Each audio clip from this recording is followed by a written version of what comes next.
Welcome back to Alan's Trains.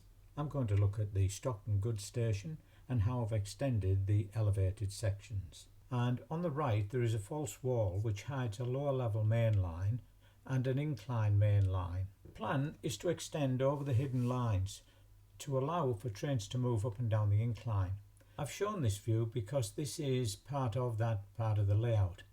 And this is Richmond Station, which will be removed and replaced. The total area being remodelled is 2 metres by 500 mil, which includes the Richmond Station, and I expect the whole project to be over a period of 12 months. So I've removed the bridgehead and mid-retaining walls and pillars, and I've started putting in the supports for the extended sections.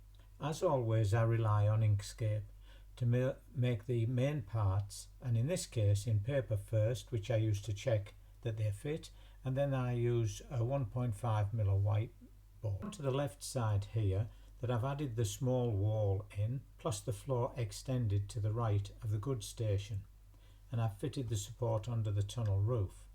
Again, doing some checks, the upper level floor checks, and also check that the rolling stock can pass under when on the incline. I've shown the new bridgehead as it's fitted, and this is just made with 1 mm card. At the far end of the extended section I've fitted a second bridgehead, and the upper extension floor is fitted. The upper floors are now fitted and covered in Scalescenes asphalt, and I think this is a good photograph that shows how the incline is accommodated, and rolling stock will pass through and hidden in the buildings as in the goods station at the top.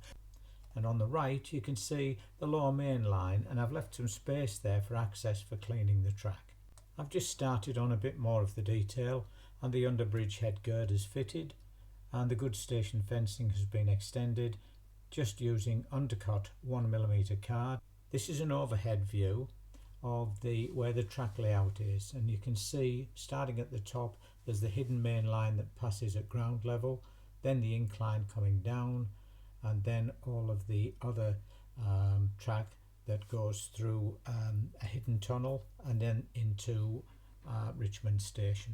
There's lots of work to be done, but just the groundwork for the main changes to come are complete.